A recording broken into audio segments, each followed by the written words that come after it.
Вы смотрите новости на Якутия-24, в студии Иван Лазаренко. И вот главные темы этого выпуска.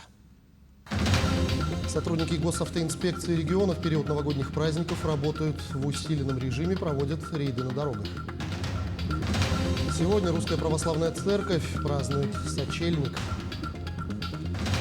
В Алдане финишировал традиционный праздничный конкурс на лучшее новогоднее украшение.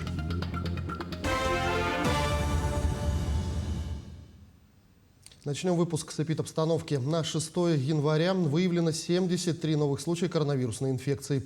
Из них в городе Якутске 30 случаев, в Усть-Алданском районе 12 случаев, в Нерюнгринском 10, в Мегино-Кангаласском районе 8 заболевших. Еще в 8 районах республики зарегистрировано по 1-2 случая заболевания COVID-19. Между тем, вакцинацию против гриппа в республике прошли 449 609 человек, что составляет 46,4% от количества населения. В том числе привито 207 469 детей и 242 140 взрослых. В целом по Якутии зарегистрировали 7400 случаев острой респираторно-вирусной инфекции. Показатель заболеваемости по совокупному населению превышает эпидемический порог на 25,2%.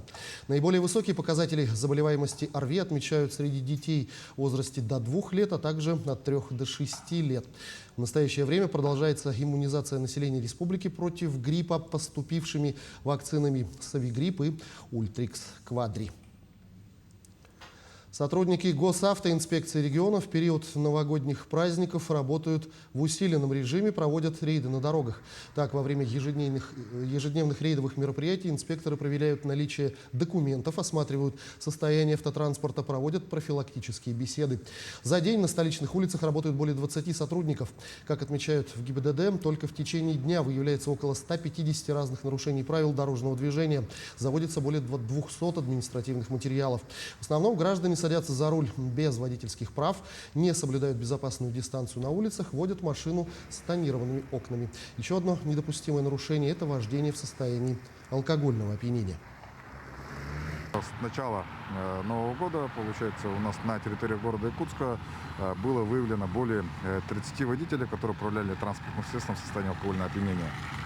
Ну и, соответственно, среди них также были водители, 5 водителей попались за повторное управление транспортным средством в состоянии алкогольного опьянения. Им уже грозит уголовная ответственность по статье 204 прим. 1, так как они уже сели за руль повторно и также в состоянии алкогольного опьянения. Ну и также отказывались от прохождения медосвидетельствования. Добычу мамонтовой фауны планируют легализовать. Какие вопросы необходимо решить и чего не хватает в действующих механизмах добычи, расскажет Дмитрий Тымыров. Только за последние 4 года на территории арктической Якутии было добыто более 122 тонн останков мамонтовой фауны. Из них более 96% приходится на бивни мамонта. Природоохранная прокуратура Якутии отмечает, что лицензионные недропользователи, которые занимаются именно добычей костей мамонта, не только вовремя не сдают свои отчеты, но и нарушают порядок требований лицензий. Природоохранной прокуратурой пресечены случаи несдачи недропользователями информационной отчетности по сбору ископаемой мамонтовой фауны. Это наиболее распространенное правонарушение, выявляемое прокуратурой. По указанным фактам чаще всего применяются такие меры, как возбуждение административного судопроизводства, внесение представлений и так далее, по результатам которых данные правонарушения устраняются и налагаются соответствующие штрафы. Отметим, что многие работают по лицензии, но есть и так называемые дикари, которые занимаются добычей нелегально. С лицензией намного проще, потому что можно загрузить бивни на самолет и вывезти, так как имеется разрешение от Роспотребнадзора. Нелегалы же за определенную плату перевозят через лицензиатов, поэтому урегулировать эту деятельность необходимо. Понимаем, что это очень важно, это поручение главы республики Сергеевича Николаева, плюс правительство республики также имеет планы по теме, и думаю, что этот вопрос надо решать быстро. Действительно, вопросы ужесточения и контроля добычи мамонтовой фауны ставил глава Якутии Айсей Николаев в начале этого года. Вопрос даже был рассмотрен в Совете Федерации. Что касается мамонтовой фауны, то я считаю, что здесь федеральный закон нужен, потому что сегодня рынок мамонтовой кости, он, к сожалению, находится вне всякого правового регулирования.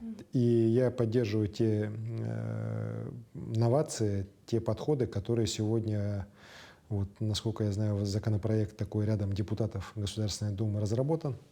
Проект, который он, с одной стороны, вроде бы упрощает, но с другой стороны, он на самом деле делает этот рынок уже абсолютно таким понятным и прозрачным.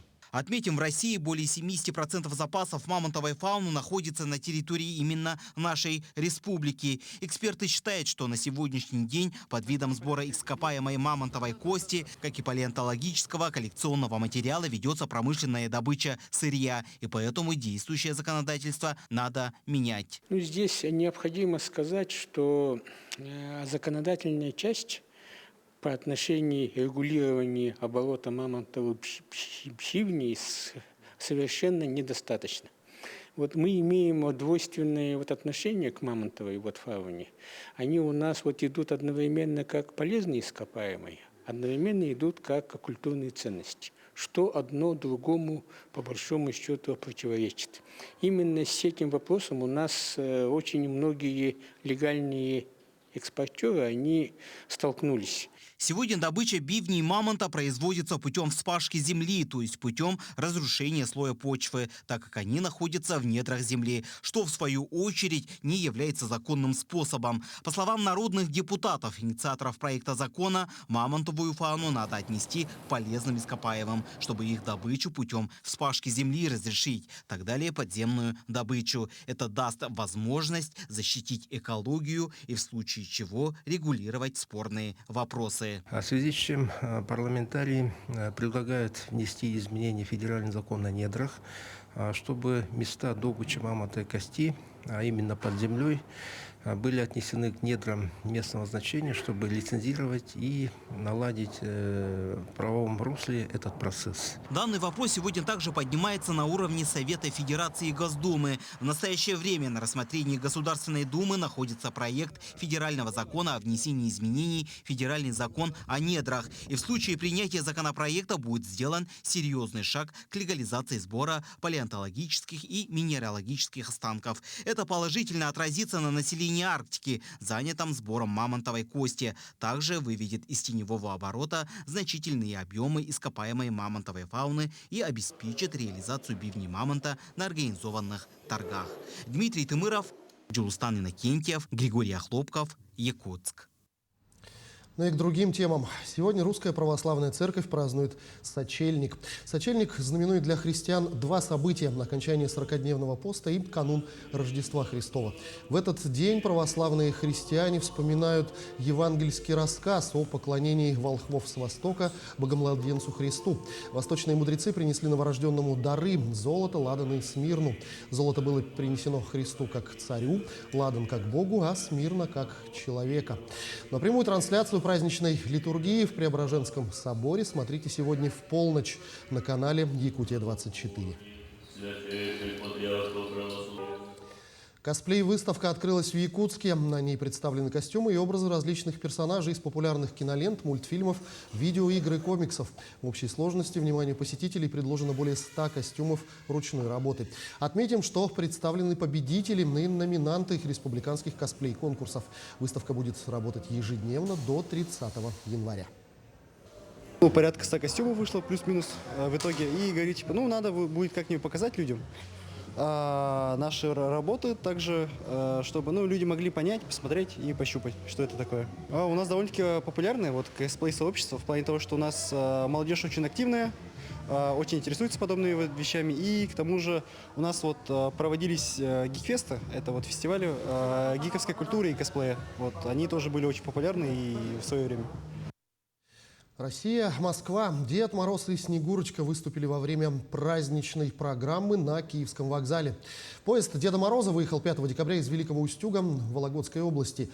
Передвижная резиденция представляет собой специализированный празднично оформленный поезд, в состав которого включены салон-приемная, вагоны для проведения игр и квестов, вагон-ресторан, вагон-лавка и технические вагоны для персонала.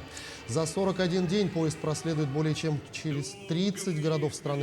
Завершится проект в канун Старого Нового года 13 января. Вы, конечно, все В Алдане в праздничные дни яркое великолепие сияет всюду, на улицах, во дворах и на фасадах домов. Настроение по-настоящему новогоднее.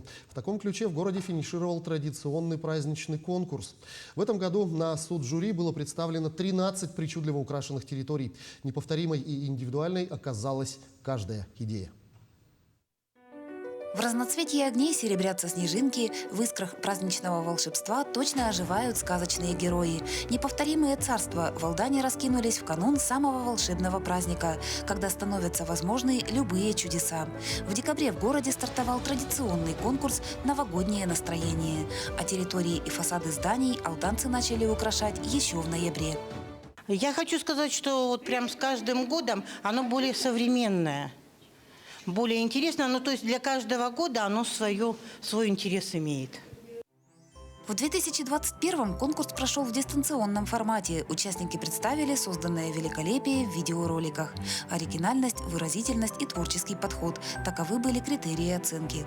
В конкурсе соперничали 13 участников. В ожидании Нового года волшебства хочется и детям, и взрослым. Чтобы чудесная сказка стала явью, алданцы с упоением погрузились в создание праздничной атмосферы.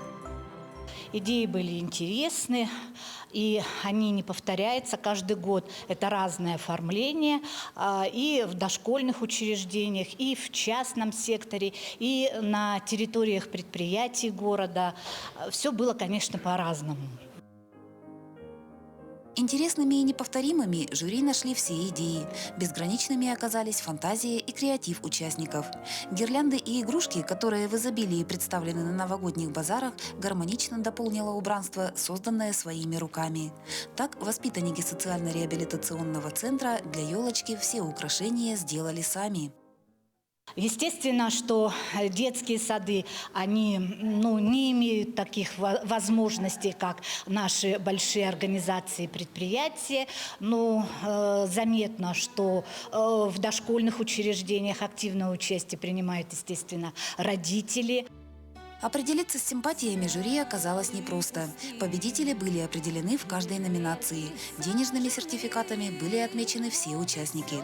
Конкурс финишировал. Радостное настроение и вера в чудо остались. Татьяна Вахнина, Георгий Баранов, Алдан.